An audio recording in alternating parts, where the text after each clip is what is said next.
امام الانبیاء حضرت محمد مصطفیٰ صلی اللہ علیہ وآلہ وسلم کی ذات بابرکت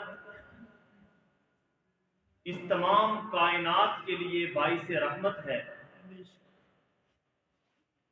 اس کائنات کے اندر جو رعنائیاں ہیں، اس کائنات کے اندر جو خوبصورتیاں ہیں، اس کائنات کا یہ جو نظام چل رہا ہے، میرے آقا کے تذکرے سے اس خوبصورتی کے اندر اور اضافہ ہوتا ہے، اس رعنائی کے اندر اور بڑھوتری ہوتی ہے۔ امام الانبیاء حضرت محمد مصطفیٰ صلی اللہ علیہ وآلہ وسلم کی ولادت کا ذکر کرنا،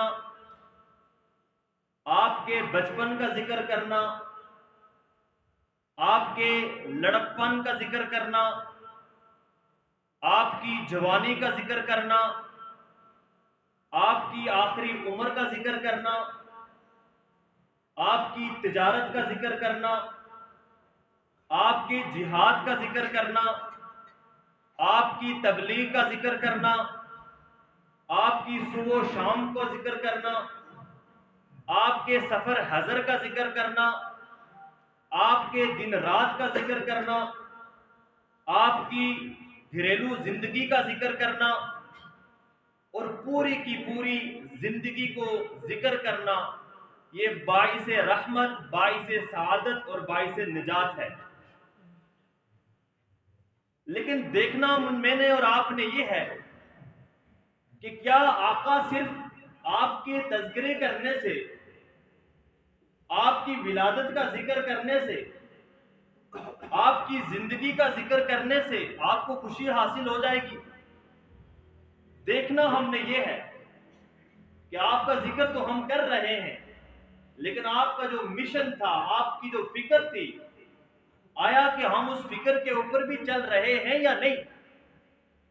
تو آقا علیہ السلام خود فرماتے ہیں کہ مجھے خوشی اس سے ہوتی ہے، اس اپنے امتی سے ہوتی ہے کہ جو میری اتباع کرتا ہے، وہ چاہے صورت کے اندر ہو، وہ سیرت کے اندر ہو، وہ عقائد کے اندر ہو، وہ معاملات کے اندر ہو، وہ معاشرت کے اندر ہو، وہ معیشت کے اندر ہو، جو پیغمبر کی سنت کی اتباع کرے گا، پیغمبر فرماتے ہیں کہ مجھے اس امتی سے خوشی ہوتی ہے۔ اسی لیے اللہ کے نبی نے فرمایا لا یؤمن احدکم حتی اکون احب الیہ من والدہ وولدہ والناس اجمعین۔ آقا علیہ السلام نے فرمایا کہ تم میں سے کوئی اس وقت تک کامل مومن نہیں ہو سکتا، لاکھ دعوے کرتا رہے، لاکھ عاشق رسول ہونے کے نعرے لگاتا رہے، کامل مومن نہیں ہو سکتا حتی اکون احب الیہ من والدہ وولدہ والناس اجمعین۔ فرمایا کہ اس وقت تک کامل مومن نہیں ہو سکتا جب تک کہ میں اسے اس کے والدین، اسے اس کی اولاد اور تمام کی تمام انسانیت سے زیادہ محبوب نہ ہو جاؤ۔ اس وقت تک کامل مومن نہیں ہو سکتا۔ اب آقا علیہ السلام کی پسند کیا ہے؟ کیا وہ میری بھی پسند ہے یا نہیں؟ آقا علیہ السلام کی صورت کیسی تھی؟ کیا وہ میری بھی پسند ہے؟ آقا علیہ السلام کا لباس کیسا تھا؟ کیا وہ میری بھی پسند ہے؟ آقا علیہ السلام کا طرز زندگی کیسا تھا؟ کیا وہ میرا بھی طرز زندگی ہے؟ یہ دیکھنا ہے، اس کو دیکھنا ہے کہ آقا علیہ السلام کی تبلیغ کیسی تھی، آقا علیہ السلام نماز کے اندر کس انداز کے ساتھ اللہ کی عبادت کیا کرتے تھے، دعا کس رقت آمیز الفاظ کے ساتھ مانگا کرتے تھے۔ اور جو صرف محبت کا دعویٰ کرتا ہے لیکن سنتوں کی اتباع نہیں کرتا، اس کا سلوگن یہ ہے، اس کا ماٹو یہ ہے کہ ہم رسول اللہ کے عاشق ہیں، لیکن اس کی زندگی کے اندر عشق کی کوئی جھلک نظر نہیں آتی، تو اس کا مطلب یہ ہوا کہ وہ اپنے تمام کے تمام دعووں کے اندر جھوٹا ہے۔ اس لیے کہ اگر رسول اللہ اسے محبوب ہوتے تو رسول اللہ کی اداؤں کو اپنی زندگی کے اندر لاتا۔ رسول اللہ کے طریقے کو اپنی زندگی کے اندر لاتا، اگر وہ اسے حقیقی معنوں میں محبوب رکھتا۔ آج آپ دیکھیں، کوئی بھی جماعت ہے، کوئی بھی گروہ ہے، اس کا جو منشور ہوتا ہے، اس کا جو نعرہ ہوتا ہے، وہ کہتا ہے جی آؤ لوگوں کی اصلاح کریں۔ اب انسان کو اپنے اندر کی غلطی نظر نہیں آتی، وہ اپنی غلطیوں کے اوپر بھی وہ وکیل صفائی بن جاتا ہے، اور دوسروں کی خوبیوں کے اوپر بھی وہ جج بن جاتا ہے۔ تو پھر اس سے انقلاب کیسے آئے گا؟ اس سے معاشرے کے اندر ترقی کیسی ہوگی؟ اس سے معاشرہ کیسے پھولے پھلے گا؟ انسان جب تک اپنی ذات سے اس کی ابتدا نہیں کرے گا، جب تک اپنی ذات سے ابتدا نہیں کرے گا۔ اب میں آقا علیہ السلام کی صورت کی دعوت دے رہا ہوں، لیکن میری صورت آقا علیہ السلام کی صورت سے نہیں ملتی۔ میں آپ کو سنت لباس کی تاکید کرتا ہوں، میرا لباس سنت نہیں ہے۔ میں آپ کو بال رسول اللہ کی سنت والے رکھنے کی دعوت دیتا ہوں، میرے بال وہ رسول اللہ کی سنت والے نہیں ہیں۔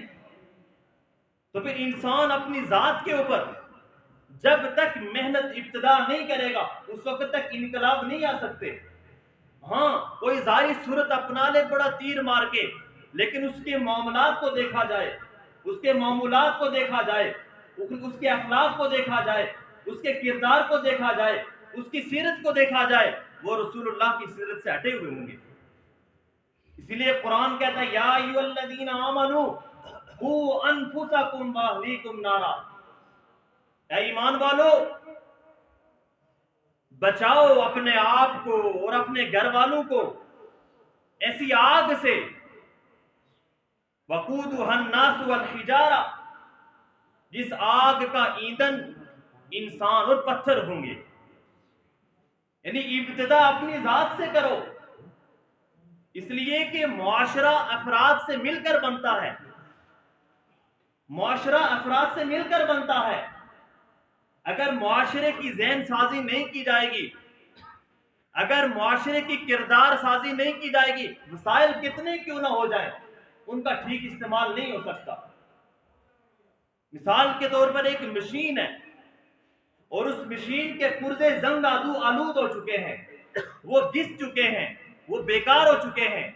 اب وہ مشین صحیح معنوں میں اپنا کام نہیں کرے گی، وہ پروڈکشن جو آپ اس سے حاصل کرنا چاہ رہے ہیں وہ آپ نہیں حاصل کر سکتے، اس لیے کہ اس کے پرزوں کو زنگ لگ چکا ہے۔ اس معاشرے کے افراد یہ اس کے پرزے ہیں۔ جب تک ان افراد کی ذہن سازی نہیں ہوگی، جب تک ان افراد کے کردار پر محنت نہیں ہوگی، اس وقت تک انقلاب نہیں آ سکتا۔ اگر افراد کے اوپر محنت کی جائے گی، ہر شخص اپنی ذات سے اس کی ابتدا کرے گا، پھر کوئی جھوٹ نہیں بولے گا، پھر کوئی رشوت نہیں لے گا، پھر کوئی سود کا لین دین نہیں کرے گا، پھر کوئی ملاوٹ نہیں کرے گا، پھر کوئی کسی کا حق نہیں مارے گا، پھر کوئی کسی کے اوپر بہتان نہیں لگائے گا، کوئی کسی کی غیبت نہیں کرے گا۔ جب یہ معاملہ ہوگا تو خود بخود امن ہو جائے گا۔ اس کا مطلب یہ ہوا کہ افراد کے اوپر محنت سب سے پہلی ذمہ داری ہے۔ جب افراد کے اوپر محنت نہیں ہوگی، کتنے ہی وسائل کیوں نہ ہو جائیں، کتنے ہی مسائل کیوں نہ ہو جائیں، ان وسائل کا استعمال ٹھیک نہیں ہوگا، پھر معاشرے کے اندر بدعنوانی بڑھے گی، معاشرے کے اندر ظلم و زیادتی بڑھے گی، معاشرہ غلط رخ کی طرف جائے گا اگر افراد کی ذہن سازی نہیں کی جائے گی۔ اور آج کے اس موجودہ زمانے کے حوالے سے اللہ کے نبی کی ایک حدیث کہ اللہ کے نبی نے فرمایا تھا اذا وسد الامر الى غیر اہلہ فانتظر الساعہ، کہ جب معاملات وہ نااہل لوگوں کے حوالے کر دیے جائیں، جب حکومت کی ذمہ داری ایسے لوگوں کو سونپی جائے کہ جو اس کے اہل نہیں تھے، تو فرمایا فانتظر الساعہ، پھر قیامت کا انتظار کرو۔ ہم اپنے معاشرے کے اندر ہم اپنے معاشرے کا جائزہ لیں۔ ہمارا جو جوڈیشلی نظام ہے، عدلیہ کا جو نظام ہے، ایک اندازے کے مطابق 35,000 ایسے کیسز ہیں جو پینڈنگ پڑے ہوئے ہیں. 20,000 ایسے کیسز ہیں کہ جن کی آج تک کوئی سنوائی نہیں کی گئی. کتنے ایسے بے گناہ ہیں کہ جو جیلوں کے اندر پڑے ہوئے ہیں. کتنے ایسے بے گناہ ہیں جنہیں پھانسی کے پھندے پر چڑھا دیا گیا، لیکن جو ظالم ہے، جو اصل پیچھے رول ہے، کریکٹر ہے، وہ باہر دندناتا ہوا پھرتا ہے. اس کی وجہ کیا؟ اذا وسد الامر الى غیر اہلہ، کہ ذمہ داری نااہلوں کو سپرد کر دی گئی ہے، ذمہ داری ان کے حوالے کر دی گئی ہے. اب ملک کے اندر بد امنی ہے، ملک کے اندر لوٹ مار ہے، ملک کے اندر مصنوعی قسم کی مہنگائی کی جا رہی ہے. اس کی کیا وجہ ہے؟ کہ ہماری جو فورسز ہیں، کیا وہ کیپیبلٹی کی بنیاد پر آگے آتی ہیں؟ کیا وہ میرٹ کی بنیاد پر آگے آتی ہیں؟ کیا وہ قابلیت اور علمیت کی بنیاد پر آتی ہیں؟ نہیں، وہ سیاسی بنیادوں پر آتی ہیں. جب وہ سیاسی بنیادوں پر آئیں گی تو پھر اس وقت معاشرے کا کیا حال ہوگا؟ معاشرے کے اندر بد امنی ہوگی. جو ہمارا برسر اقتدار طبقہ ہے، جس کو ذمہ داری سونپی گئی ہے، اب وہ اس کا اہل نہیں ہے. اسی وجہ سے پورا کا پورا سسٹم اور پورے کے پورے آوے کا آوا برباد ہو چکا ہے. اس وجہ سے کہ اذا وسد الامر الى غیر اہلہ، کہ نا اہلوں کو ذمہ داری سونپی گئی ہے، نا اہلوں کو ذمہ داری دے دی گئی ہے. اس وجہ سے یہ سسٹم تبدیل ہو چکا ہے. اسی وجہ سے کسی نے